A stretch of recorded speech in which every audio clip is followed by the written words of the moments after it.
Hey guys, welcome to the Funky Marketing Show. Another episode when I get to speak to people that I see on LinkedIn or on Twitter that are, somebody who has a great point of view, has experience in the industry, and does something that we consider as funky marketing a bit differently. So today, my guest is Segall, and we're going to talk about all kind of different stuff. So from buyer journey, differentiation, positioning, the role of the content today, and end up with talking about paid media. So before we get into that, before Yis joins me here, let's play the funky intro.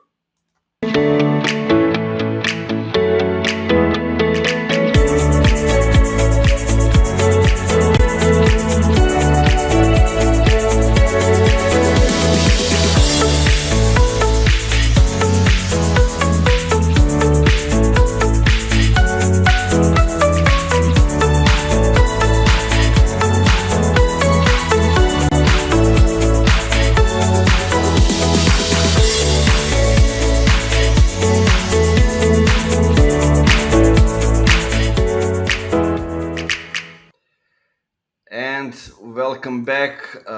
Yes, welcome to the Funky Marketing Show, man. How you going? Doing like this intro always gets me in the mood to kind of go deep on some topics and just like do something fresh. Yeah, it's Uh, energetic. It's nice. yeah. It's a good one, and I don't change it because it's got me in a certain mood, and I'm like, let's keep it up. Let's do it. Before we get into all these topics, maybe you can just share a thing or two about you for the people that don't know who you are, don't aren't connected with you on LinkedIn, or just never got in touch with you. Yeah. Well, obviously, if you haven't connected with me on LinkedIn, definitely go and do that. That goes without saying. First of all, my name is Segall. I run demand generation at a telecommunications company called floLIVE. I also consult as a fractional CMO and mentor a lot of different startups in early stages. And I've basically spent a lot of my time with early or smaller companies, helping them come up with different strategies to help them essentially compete with bigger companies, even if they have fewer resources. Yeah, I love that. That sounds good because you usually what I the thing that is becoming now most like common thing that I'm seeing, especially working with a lot of tech dev companies from this area, is that they try to behave like the big ones because that's where they want to go. And instead of using the advantage of being small and the ability to move fast, to change things, to try things out, they have this David and Goliath syndrome when they try to Yeah. behave like Goliath. It's not the same if you have like 1,000 people and your competitor has 100,000. It's completely different Yeah. game. Very different momentum. You can never really, you know, also, even when you get to, let's say, at any stage, you don't know what the companies did beforehand and what the market, the actual industry and the market itself, like what it was like its composition. For example, if you want to compete, let's say against like IBM, for example, they've been around for a good amount of years. But even let's say they're competing now, you don't know their market size, you don't know how they formulated and got the relationship that they got earlier on. So even though they may, or even if you take a cybersecurity company, right? Take any cybersecurity company. So that has been around for a good 6-7 years. Cybersecurity was very different 6-7 years ago. The market composition was very different, and you don't know who they've networked with. They don't know. You don't know what kind of people they've had that could able to do something. Sometimes it's on the person. Uh, a lot of factors go into getting to a company to hyper growth and to build that momentum. And each journey is essentially unique. It's not a great idea to copy somebody else's strategy. Agree, because something that may have been good for the company of your size like 10 years ago that your competitors has done before may be completely new. And one of the things that are impacting that is the buyer journey, right? Like Yeah. if you go back and look at like 2-3 years ago, just before the COVID, it was completely different from what we have now. And I always like to go back to the things like how B2B companies were actually, finding momentum, going with intent. We didn't have this pre-intent moment. Everybody were going to the Google. We go to Google, we search, we find who we're gonna hire. Then we, compare companies, look at the reviews, testimonials, and go into that. Now we have social. Now we have communities. Now we have different things, and all that is impacting the buyer's journey. So tell me, how do you see it? Well, for there's a few different the buyer's journey. I think one of the older models of the buyer's journey is very static. They essentially just included the stages, like the one that's proposed by HubSpot, the awareness, consideration, decision. That only takes a very small part of the actual buyer's journey, and that is like when they're on mode. What COVID and especially those who have experimented with social media a lot more, I've realized, and what I've also seen throughout when I've been researching and interviewing a lot of these different people, is that it's far more nuanced than just those stages. And often you choose somebody just because you have a good connection with them or it was referred. And this is where, been talking about that dormant stage, that pre-aware, pre-problem, where before there's any sort of notion to solve any sort of problem, even if you're aware of the problem, but you don't care to solve it now, you're still at this like dormant stage. And getting good experiences at that stage is far more important than we ever thought. Because one of the things that COVID did that really, I think, transformed the industry is that all these things were all there. We just became more reliant upon social for activity. And so it's kind of not that reliance has made it easier, because now you can connect with people in a way that you couldn't connect with them before, which makes it easier to become a consideration when they leave that dormant stage. But it also means that they're more willing to consider you because of social media than they were beforehand. Before, it was more traditional, insight. They were reliant upon, a lot of the executives that I talked, especially CEOs. They were, their advisors, people within their executive network. Those are the people that they relied upon for counsel. Now they're essentially, their network's expanded. You can reach them a lot easier if you can do it properly, and you make it less about sales and about creating mutually beneficial, positive micro experiences. And that's really at the beginning. But the buyer's journey is different for all. One of the deficits of like the old model is that it's one size fit all. And I found that it's like, first of all, first time founders are very different to second time founders.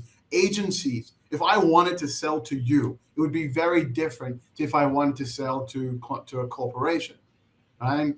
Because me selling to you, as I have to consider what you would propose to your clients. And so I've never truly won the deal until you can get a proof of concept in front of your own clients and get assigned. So even if you believe that my service would be helpful to you, you wouldn't be able to, and it would be really good, you wouldn't pen something in until your client signs it. So it's a little bit more of like a referral recommendation kind of contract. And the risk for you, because you're recommending me, is a lot higher. And so the strategy that I would then take would be very different. Yeah, I mean, some biases that were in B2B for a long time, are still there. Even though if we consider them or no, like if you have to choose a vendor for somebody, if you are, for example, a CMO, in a lot of enterprise level companies, they still choose, I'm going to choose the best one that, I'm going to do a research, see what everybody says, and hire the best one based on that, not based on any personal relationships. Because if they fail, I can always say I hired the best one yet. Go ahead, do a research, right? And then if you use tool, it goes a certain way, because like somebody who is going after buying the tool, they go after the thing that will make them not lose the job, right? Something that is already proved. And there are some others who are doing completely different things. Maybe somebody who is on a different position in a different even a company of a different level. that goes and connects with people, and then it leads to decision making by some other things on his mind. Like, this is the guy that I know I'm following here for like 5 years. Now is the time for us to change what we use for that, and he's the first thing on my mind. I'm gonna ask him first, then I'm gonna see what's out there if that doesn't work. Right. Yeah, so, first of all, that first point, I think is definitely something that needs to be talked about more. It's essentially the path of least resistance and risk management. And you have like the concept of like dealing with objections, but there are a lot of objections that are sort of either subconscious or they're subconscious, they're social, or they're based around risk, like, and fears based around how they will be perceived if the experiment with this new technology or service fails. And the impact it will have. Sometimes it's easy to get rid of a company, but if you have a company that's very embedded, a service very embedded, or if they make a colossal mistake, then it's kind of a huge risk, and you take the path of least resistance, essentially because you want to make sure that if something goes wrong, you're set up. You're saying, I did my due diligence. And often that comes with the biggest brands, people with the best brand reputation. People are talking about them. They've proven track record. And it's just a very easy way to do that. And in a way, a lot of the time where content goes wrong is that it doesn't actually deal with the emotional element that goes into researching and creating affinity and then deciding on, am I going to take this? Because it doesn't deal with the risk that's associated with it. And then on the second point is the same concept, is that if somebody's referred me to you, or if I have let's say I was planning on using Funky Marketing for something, right? So, and that's because we've been engaged with each other for a year or 2 years, whatever it is. That's because I have a personal relationship with you, and I know that if I use you, you'll do right. You know what you're talking about. You seem to have, like, let's say you speak in a way that's alongside the way that I would want a marketing agency to work. Obviously, a little bit of promotion for you there, but essentially, and there's obviously some proven track record, but the personal relationship is also something that's very underrated. In fact, I think it was about 2 years ago, I was researching a company to use for business intelligence, and I think the deal would have been something close to like $40,000 a year deal, right? It was the best platform that we could have recommended for the client for what they needed. But I got on a call with the CEO, and he had members of his executive team, and he completely ridiculed his chief of operations on the call. He says, that's his opinion, but there's X, Y, and Z. And from that, I said, I can't recommend you. It's like, I didn't have, if that's the company that's there, I killed the deal. And I had to explain to the person that I'm going to go with another company. I researched a completely new company, which I thought was at the end was a much better option for them. But I hadn't considered them because I didn't consider them at that point. I only considered them because of the bad relationship or the bad perception the CEO had. And it was something so small. And the same goes for something big. For positive, if I have positive in you, I'm more likely to think about you, to choose you because I already like you, and and that comes with trust. And if I trust you, that's also based on risk, because if I can trust you, it means that I'm going to trust that you're not going to mess me over either. Yeah, I love that example. Thanks for sharing. It reminded me of a thing, like, I was approached by a startup, a well-known startup in the community, to kind of help them with demand, especially with advertising part. And like, there were two guys on the call. Like, I know the guy who is not the main guy, and the main guy ridiculed the other guy. Yeah. And I was like, and then, like, after everything that was following up and the questions and those kind of things, like, they only ask for the case studies and testimonials from the companies within the same niche, within the same country. And I said, fuck it, I'm not going to do it. it all led to me thinking that I will need to prove everything that I bring in new when we work with them. So I said, okay, it's a red flag.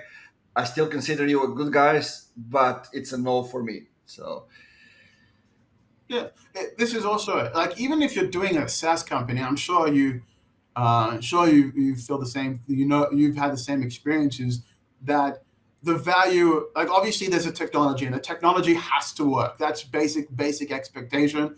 In fact, it has to do a lot more than just work in order to really drive it. It can't just function. But there's a big underestimation of just the personal relationships that you have with somebody in the company that's a decision maker, or the support team, or even the salesperson. And it really big, obviously, if you have a good relationship, there's a built of trust, and you trust the company as an extension by association. And also, you just have a positive perception of them. It's a branding moment. Those interactions create positive perceptions, and not only do they help me decide if I want to continue with them, or help you want to decide if you want to actually buy them, but it also helps you decide if you want to recommend them to somebody else. yeah, exactly. But tell me, when we know that, and we know that the buyer journey has become more complicated, not linear at all, and how do we adjust our messaging, and how do we differentiate based on what we already know? If we have in mind that we know the way our buyers are going, and it's completely mess, out of which we need to come up as the number one on top of mind for a company that is looking for our product or the service. Yeah, sure. Well, first of all, about the non-linear element, I actually don't think that's true. Or it's true if you look at it. If you look at it from the old way, is awareness, consideration, decision. That part of the buyer's journey is in one part of the total journey that they go about, and that is when they're in that sort of active mode. But again, there's the dormant mode that they're in. There's the kind of that stage, the triggering stage, that goes from dormant into consideration. Then you also have the post-decision modes as well. So what isn't linear is when they're in the middle of considering options. But every journey starts with the dormant stage, where then they have no, either they're aware of the problem, but they don't actually think that they need to solve it. To then there's a status quo change, which means that now they have to solve it. Those two, you can't have those two. You can't really have those two. You very rarely will you have it that they have like an actual decision or go towards an actual problem to a solution without actually recognizing there's a problem. It is possible to kind of do both at the same time, promote a product and sort of get them towards promote your product while you're actually doing problem recognition. That's what I believe real demand generation is about. It's about emphasizing the fact that they need to solve this particular problem. So you kind of straddle that. And then you have the consideration stages, that's where it's not linear. Just because somebody asks for price, wants a case study or a testimonial, it doesn't have any indication of where they are in their research process. A lot of times it depends on who's actually researching. So what I would say is this: the buyer's journey is not necessarily about messaging. Some of it is. It's about how you approach. The dormant state, right, is all about creating experiences with your target audience so that are positive. The more positive experiences that you have with them, and you create this sort of sense of affinity, that is where, when they get to that stage of problem recognition, you will be one of those considerations. And they don't have endless amount of considerations. Usually it's between 3 to 5. They usually whittle it down to 3, right? So you really need to compete to be on there. The best way is to have either have people refer you, or have or be there beforehand and have these in the dormant state. And if you look at, you don't really have to look that far to see this in action. If you look at, let's say, use Chris Walker as an example, right? What has he done? he's basically created a message around a passion. He speaks passionately around people that may or may not actually think things need to be changed at the moment, but he speaks passionately. That creates an affinity towards people, kind of get emotionally connected. And if they want to change things, they get associated with him because of that imprint he's made. That's essentially what he's done. He's centered around a specific message that he keeps going in day in and day out, so he becomes associated. But most of it is that he speaks passionately about it, so he gets remembered. So in that sense, it's all about creating experiences. So things like podcasts, creating enjoyable content, engaging. Social makes it so much easier to do these things than it's ever been done before. And it's also a lot easier to approach, especially if you have a podcast, any of these things, or co-marketing opportunities, because if it's a software, if they don't think you're trying to sell something to them, they're more willing to create a co-marketing opportunity.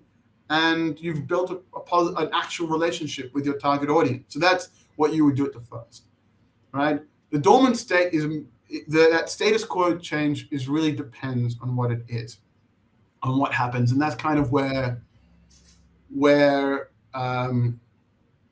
it kinds of you need research, because not all problems. What I found is that not all problems are equal.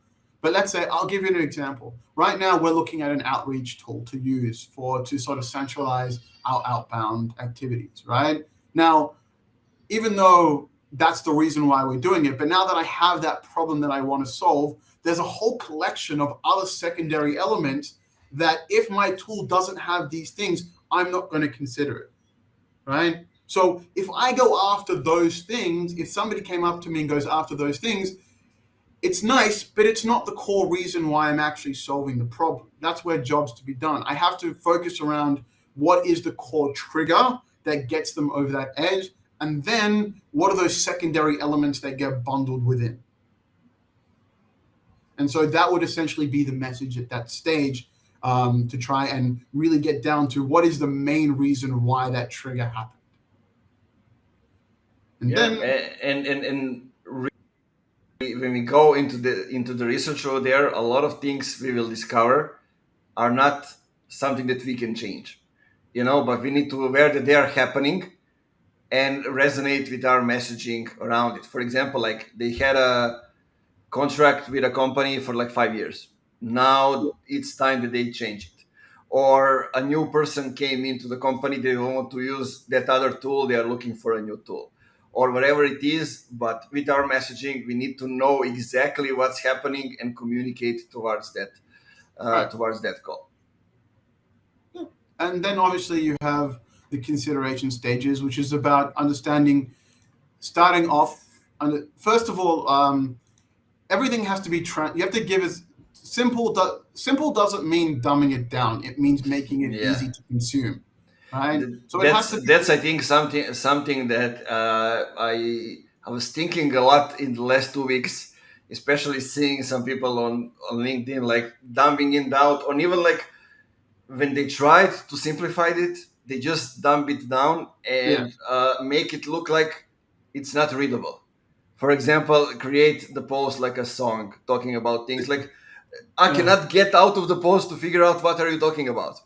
And it's happening a lot. I see it a lot, especially now, like when the fantasy novels are becoming serious and movies, and a lot more people got attached into the fantasy movies, and they use these expressions, an example nobody knows about, and it's not related to anything that's related to, for example, B2B SaaS or those kind of things. So I think we need to even communicate more. What does it mean making it more simple instead of dumbing it down?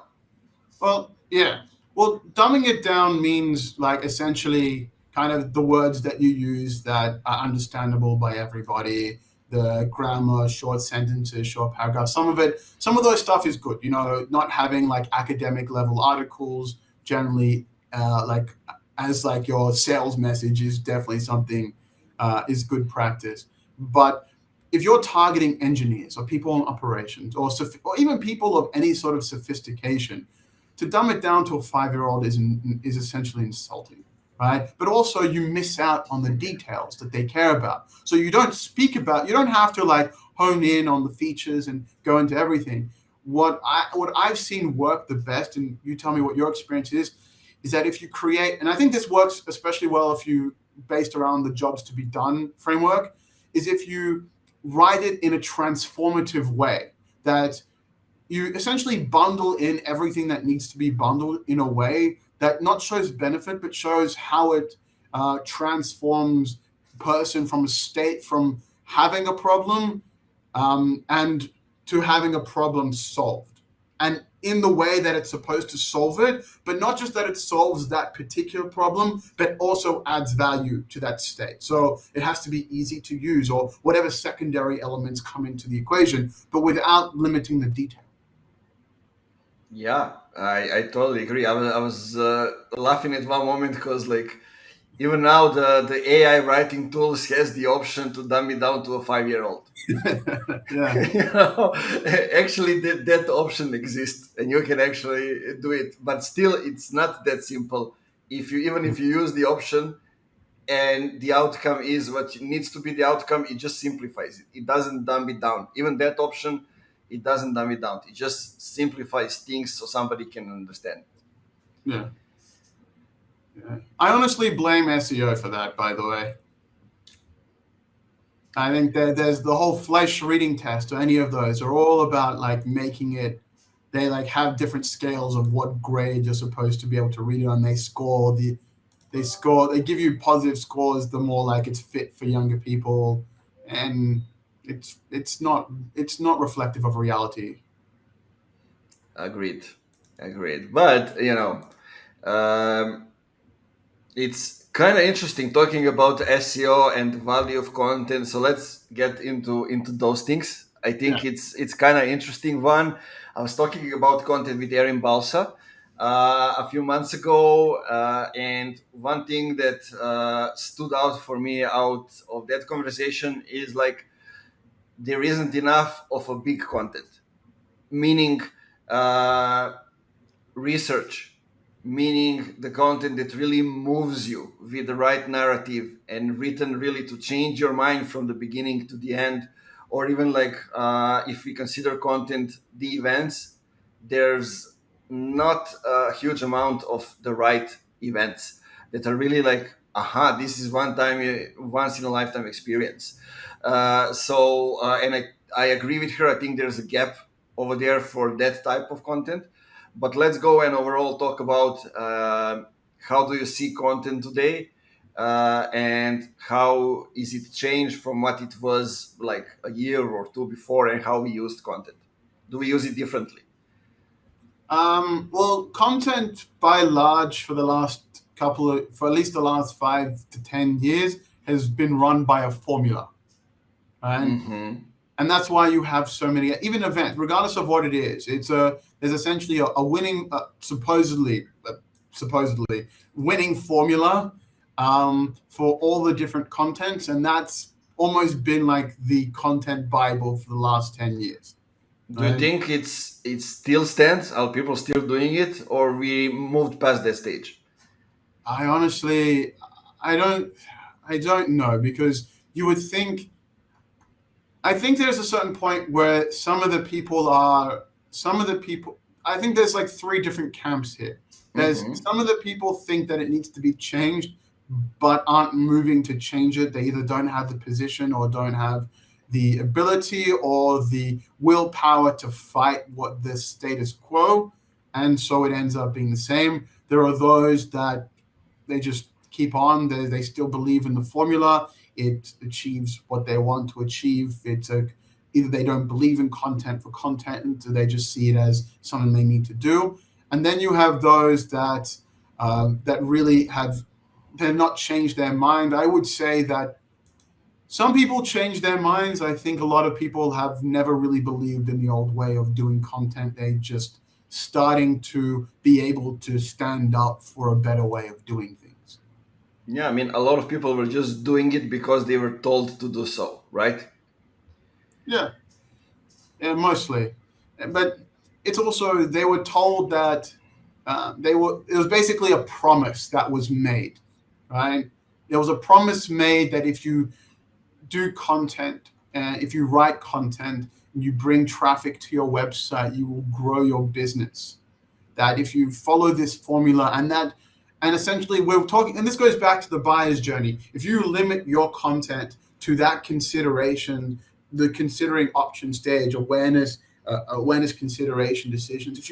That's a very limited element, and a lot of it is based around appealing to the logical side of people. Even though even in B2B decisions, we really underestimate the value of the perceptual side and the intuitive side of when we actually want to make decisions, and then we rationalize them afterwards. But if you're just talking to the cognitive side of your target audience, well, you're not going to be memorable. All you're doing is producing content, especially if you aren't using subject matter experts who can really provide depth into what's going on. Then your content will be what it is, right?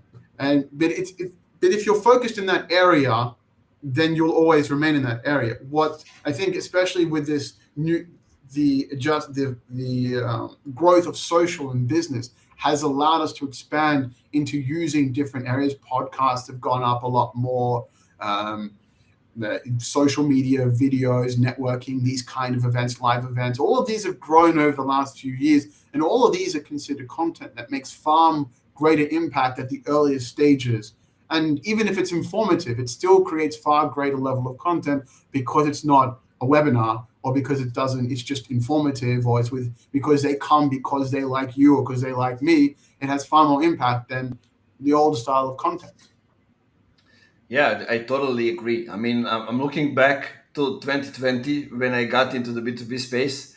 I think it's changed now a little bit, but at that time, a lot of companies had content written for the SEO. So it's on the website. A lot of it was talking about themselves, about their feature, but there was some really nice article, but written for the SEO. So all structured well, without point of view. There were not thought leadership articles, but just the articles that were covering the existing demand. And what I found as a good way to use them at the time, and I think that's where the content started to change and becoming what it is today. I now said what I think it is today.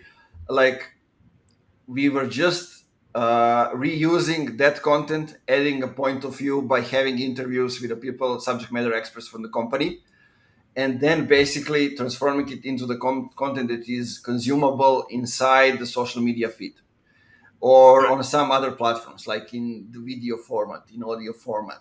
But the content already existed. It was already there, and it was getting the traffic from the Google search engine that didn't convert because they were going after decision makers, and the content was not made for those people. It was much more basic, not thought-provoking, and those kind of stuff. So what I think, looking at that and where we are right now after 2.5, 3 years, I think the content has become a tool that we are using to communicate our message to exactly the right people that needs to hear that message. And it's basically, you need somebody to use the tool to help you use it the right way to get the right results. Right. I mean, that's exactly it. I found very similar things. Content is a tool. It's a tool to get something, a way of distributing a message about something, usually from one brand to an audience. But I think in your story, I think the key shift that with what you mentioned is that you went from, and where you sort of said where you started to see results, is that you focused on the engagement element of content. That content, regardless of where it is, content is made to do two things: to be engaged with and to make an impact. If it's not doing any of those two things, it has not achieved its mark at all. Right? You're just producing content to just produce content. It has to do both of those things to really be worth the investment. Then, if you're talking about the different stages, there are three, I would say, secondly, depending on the stages that content is supposed to do. And we're not talking about written content. We're talking about any form of content, right? Yeah. The first thing is it's supposed to, as the main goal is just to make an impact, create positive experiences. The second thing is when it's in your consideration stages, it's there to deal with risk. Essentially, all it is to deal with risk, which means showing them how it can solve their problem in a transformative way, understanding what they really care about, and then showing how it's meant to be done, what they're supposed to look at. It's supposed to take care of their fears, and that could be in depth. It may mean means creating content that is a bit more in depth about about like the concept guide, stuff like that. It's just to make it easier to make a decision. And the second thing of content is for the customers. It's to add value to the service, not just product announcements. It's to add value to the service that they're getting from you, sort of different ways of doing the same thing with a tool or whatever it is, cool ideas of how to solve the problem or solve different problems. It's about adding value, creating a certain level of not just retaining them, but creating a certain level of loyalty, and to get to the point where they're happy to refer you to other people. If somebody came to them and said, "Oh, who should I use for this problem?" They'll go, "I'm happy with this." They have a great experience with them. Choose them, right? So Yeah. I would say that's really what content is there for. Yeah, I love that. And I would add one thing that I think we often forget. Everyone forgets that. And it is that it's not only that we need to convert like potential customers to customers. There's also the content that we need to produce, which will help our existing customers or people that are just following us to convert potential customers for us. Right. And I think that is something that we often forget, and that is a part of the whole strategy that we rarely think about. Yeah, that's actually a very good point. I think I see it even in the way that I do things, where somebody needed a solution for something and I haven't used that solution before, but and this goes back to experiences, positive experiences. I have a positive experience with 2 or 3 people at a company that solves that really well, and I trust them because of those positive experiences. So even though I haven't used them before, I would refer them just because of those experiences. Yeah. And they've essentially got me to evangelize for them without even selling me anything. Yeah, let's get a little bit into that topic, because it's kind of interesting, and I was thinking of getting somebody from ClickUp to join me to talk more about the topic, because I like to be honest. So they approached me to be kind of to post a few posts per month for them. I still didn't do it, but I would do it even without them paying me, because it's a good tool. I Yeah. like it. And I think that's the whole point of those things. Like, we are all marketers using different tools. And if the company can see us as somebody who is using their tool and likes it and would do it even for free, why wouldn't they pay us to help them attract more people to something that is already working for us and getting results? It's like influencer marketing. Exactly, just in a B2B, and I think it's already there. Not many people are talking about it, but I think it's Yeah. already arrived. There's a guy, what's his name? I think Yoli Israeli or something like that. So he owns an agency called Wadi Digital. He started this cybersecurity influencers kind of network. It's kind of the same concept.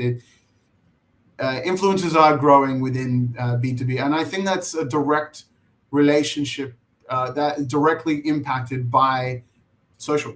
The rise of social in the B2B world has really impacted the state of influencers and the effectiveness of influencers in selling products. Now, I hope we don't get to the stage where you have like these fake promotions of like, "Oh, I recommend X and they sponsor me," and like it go to that stage. I think then it would lose its trust a lot more, but they are becoming more and more of an effective tool. Yeah, I totally agree. I mean, I mentioned from time to time, like Jasper for example. I'm using it sometimes to help me get inspired or like solve some puzzles out. But I'm not paid by them. But they have a great affiliate program that if I put the link here or there, without even making an effort, basically it got me to the moment when I don't pay anything for Jasper to use it, right? And it's not a small thing to have. Yeah. And there are more and more these kind of tools, and I don't see it talked about that much, especially in the higher circles. Because like affiliate or influencer marketing in B2B, those kind of things, they're being talked about on some affiliate marketing conferences or some conferences where there's a lot of great things, things that are in a gray niche that are maybe good, maybe no. But I think these things are really good and can be used really well if we just position them in the right conversations and use them the right way. Right. Well, you have for like Evan, you've had a lot of companies that have like referral partners. So they'll use marketing agencies, the company, as referral partners. Like HubSpot does that, Salesforce does that. A lot of these companies do it. But you really have, with the rise of personal brands, this has become an option. And I've not used influencer marketing. I've considered it. I want to use it to see how it works. I would like to see if anybody has to see how people have succeeded with it, because it's like you said, it's not really talked about that much. But it's influencer marketing and affiliate marketing. First of all, it's often seen as like an e-commerce B2C kind of tactic. It's also a little bit, I think part of the hesitance to use it, depending on the model you have, it means giving money to somebody else. And if you have a recurring revenue model, to give, it becomes a lot more complicated to do influencer marketing or affiliate marketing in that way, because it means giving a recurring percentage away, especially if you're not meeting your breaking even on your customer acquisition cost within, like, let's say 9 months. You're just increasing the cost that you would have, and the time that either you would have to, depending on the program that you have, you would either be increasing your price, or you would take longer time to get actually to break even. I don't suppose it would be a whole amount, but even if they take like 2% of everything they've done, it's still, depending on the contract, could be sizable. So I would say there's a point of hesitation there. Also, I would say it's a point of control, is that we like to control our marketing. We like to control the message. We like to own it as much as possible. And you don't really control affiliate and influencer marketing. Somebody else is controlling it. There's a big risk there as well. And that is, if they do something wrong, you get negatively affected by it. And you see it happen in the e-commerce world so much that brands end up disassociating with, even with like celebrities or other influencers, because of the fact that they're people and they can sometimes do bad stuff or go a little crazy. So there is that risk. And I think the final reason is just that essentially there's a finite amount of things that they want to do, and they keep to a formula, and they just don't consider it. I mean, I think I haven't considered it really strongly for a long time. It's just because there's so much other things to do. Yeah, I agree. I started the conversation about it because I see few companies, including ClickUp, not paid to say this, but I gotta say it. But because there's no links, there's no like I'm gonna follow who's coming from your from your profile, who's getting over there. They just consider me or anybody else that has a community, has a great point of view about the things, and can use that influence to kind of share a few things, use a few examples to talk about their product. That's it. Like, they don't expect me to show in the data how much I have contributed to the revenue or something else. And I think if you look at from that example, it's just like pure influence, nothing else. They consider you a thought leader and they want you to be one of the people that is talking about their brand and their product. And if that stands up, if that remains in that way, I think it can move mountains in a long period of time. Yeah. It's a brand association play rather than Exactly, exactly. it's sort of like a long-term play by extending their association, reaching, essentially getting their extending their reach in a much more natural, semi-natural way by using people who have influence rather than kind of saying like, no, you have to get me deals. It's a much more short-term, play. Uh, Agree, agreed. I would really like to see how it turns out for them. Yeah, I think it's lasting for some time now. I'm seeing more and more people because they are doing the outreach towards the people they consider ideal, let's call them influencers. And so far, I see it's, probably going well since they keep on doing it. And I'll investigate it and share it with the world. So let's check it out. But there's one more topic that we thought of chatting about, and let's do a short overview of how do you see advertising today? Because I think it's changed, uh, not just a little bit, I think it's changed a lot from what it was for the B2B companies to where it's becoming now. To change what? Sorry. Advertising, the way Oh, it is now. advertising. Yeah, yeah, yeah. Yeah. Oh, there is a big change. I really sincerely hope that a lot of companies appreciate the change that's happened. I don't think it's a change between Google's going down or the CPMS are going Yeah, up, or that's not. There's certain, like, I think, technical things that have changed. Obviously, some affect the B2B market more. Some affect the e-commerce market a lot more. In all the on across the different platforms.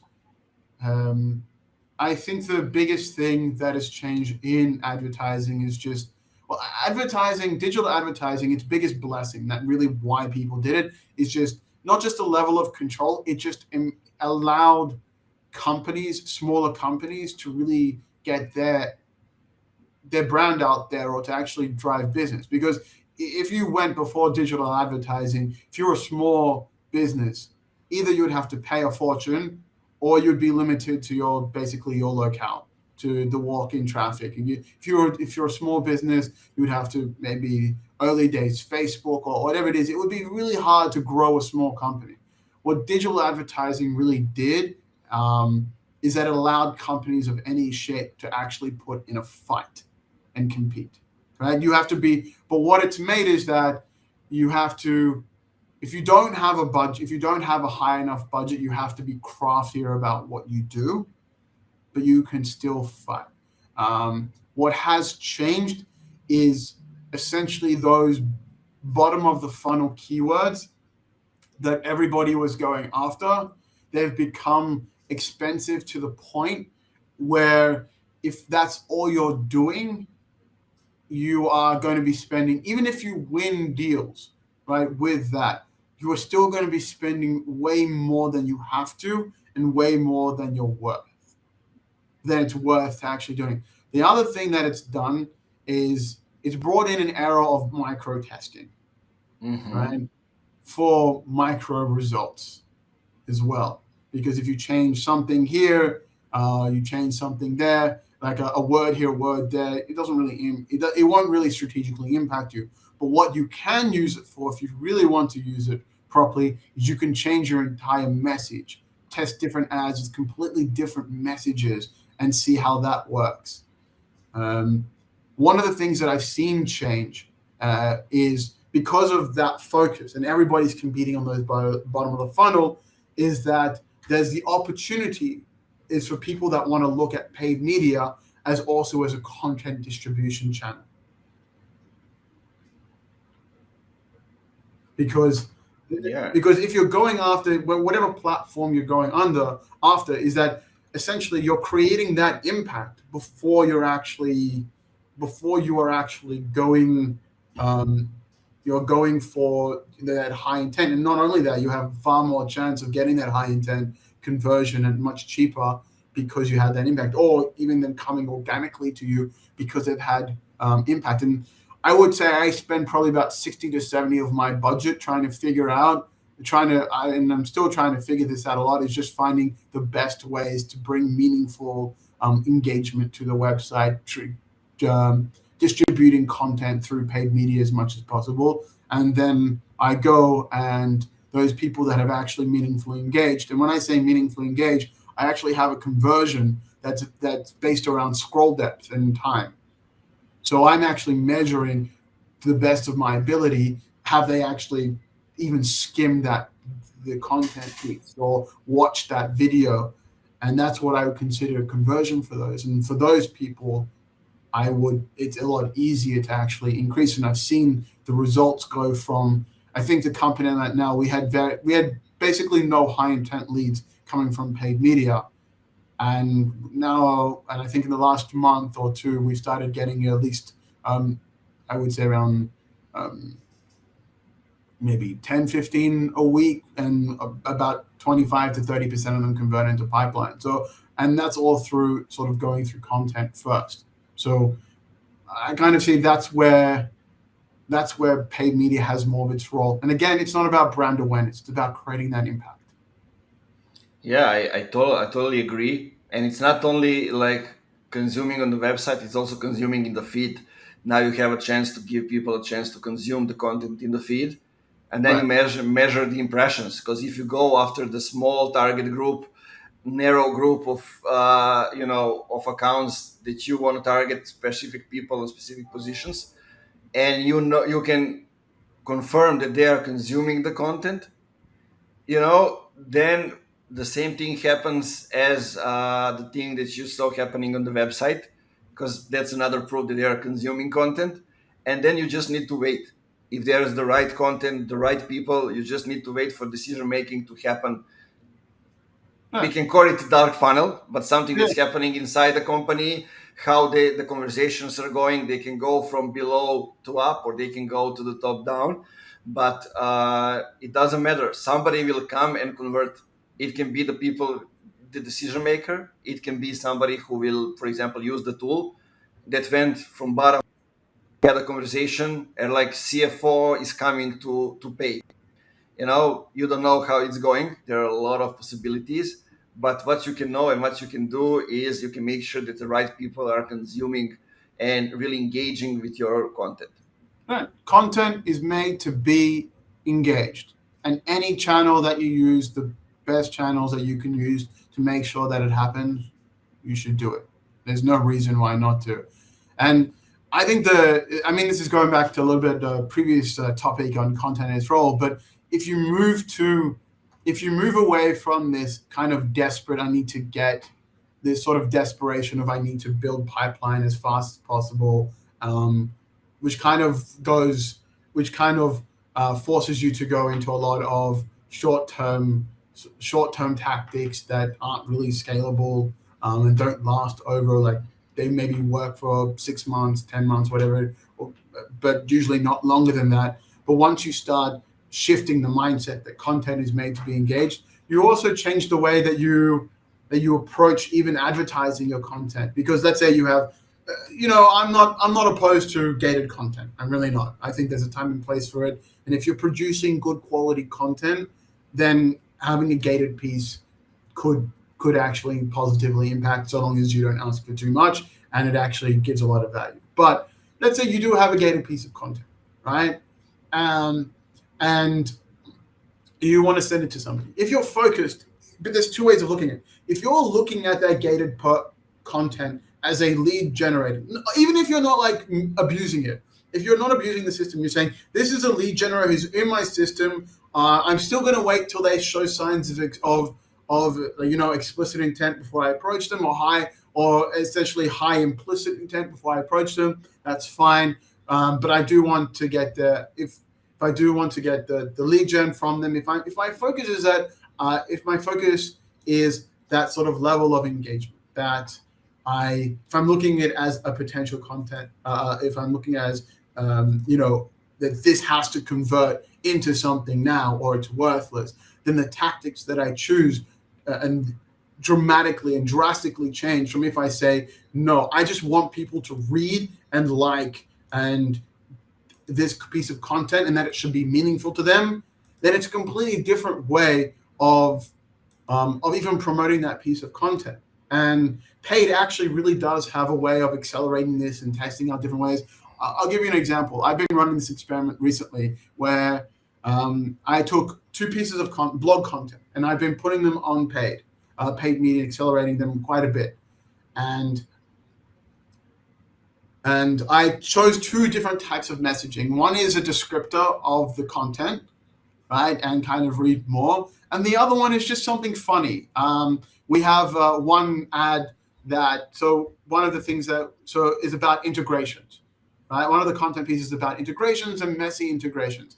And all I did in this ad is that song, The Thigh Bone's Connected to the... Yeah. That song? So I took that concept in the copy. I put the music emojis and I took that concept and I just did that. And I just applied that concept. And then at the end, I just said, what?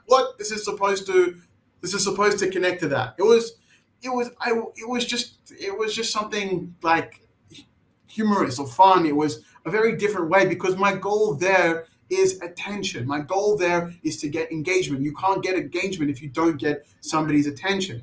And so your whole way of describing what you're doing on whether it's organic or paid becomes like radically different, and you change your entire tone, and then you get better results. And the results are these: the click-through rates, the time, the engagement on our site, the return visitors have gone up dramatically.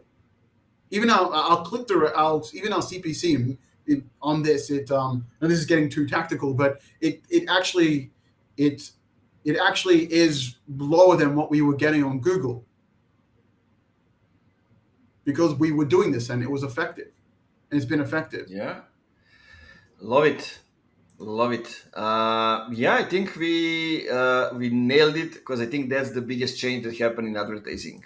The distribution part and the way that you can use it to kind of create a relationship with people, give them just enough in each stage, so you can go not just look at it as a transactional way, or as we call it these days, digital sales, right? It's just a small part of it that needs to be there, but the other part, which is creating demand or damming the demand, will just grow. And as you have this part, like more and more people will convert on these channels that are closing the demand if you do the creation of demand or damming the demand the right way. Right. I see like there's a camp out there that like kind of demonizes paid advertising. And I think they're wrong, 100%. Advertising is a tool, and it's a really good tool to accelerate your demand, accelerate your brand, accelerate the consumption of your content, and increase your reach far more than... And it's not just even about... some of it's about speed. Sometimes it's about getting... even just increasing your reach, and in a much more in a targeted way. You can't control a lot of that with organic. It is a tool. It's a great tool if you use it properly and don't abuse it. You use it properly and don't abuse it. Love that. So one thing that we didn't talk about and that is top of your mind that you think can be great to leave after this conversation to everybody that's listening?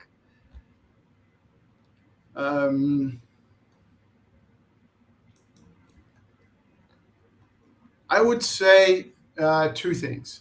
Right? I would say, first of all, always ask why. Like, not like children, like why.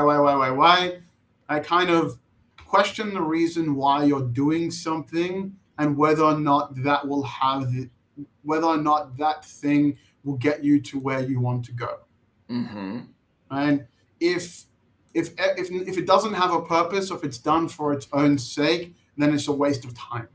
But if it does bringing towards the strategy to get to that end, to get to accomplish the vision, then that's what needs to be done. Things that don't accomplish that vision or don't fulfill that strategy are not worth pursuing. Everything has to be measured against that, which is why the executive team should always make their strategy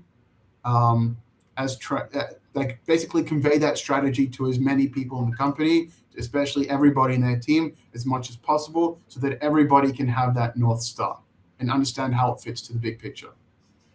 Love it. Basically, it eliminates one-off things that doesn't make sense. Yeah. At the end of the day, tactics don't matter. It's all about are you fulfilling the vision? Are you moving towards that vision? Are you moving towards achieving what the strategy is hoping to achieve? That's all that. Essentially, that's all that matters at the end of the day from a business perspective. Yeah, all that matters, guys. We talked about buyer's journey, the way it changed. We talked about the role of the content in it. We talked about messaging and how it, helps you get people from one stage to another. And we covered also a little bit of the B2B influencing that is starting to be a topic, and also the way advertising has changed and leads to content distribution. So I would like to invite you now to go to the beginning of the episode and listen to everything again, go through each segment, because we talked about all the different things, and there are a lot of small nuggets that you can take away. Yes, my man, thank you for being here. Thank you for being open and sharing. No, thanks for having me, mate. Where can people actually follow you, find more information about what you do, and all those other stuff? I'm on LinkedIn. I'm very active on LinkedIn, and I'm always responsive. I'll DM me. I'm going to respond to it.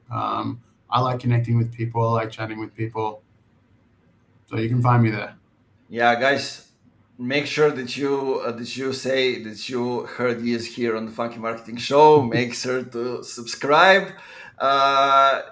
If you're listening this on the audio platforms, then on your favorite audio platforms. If you're listening on YouTube, then subscribe to our YouTube channel and recommend it to other people who can do it as well. And for the end, as we always say, don't forget to keep it funky. Bye-bye, guys.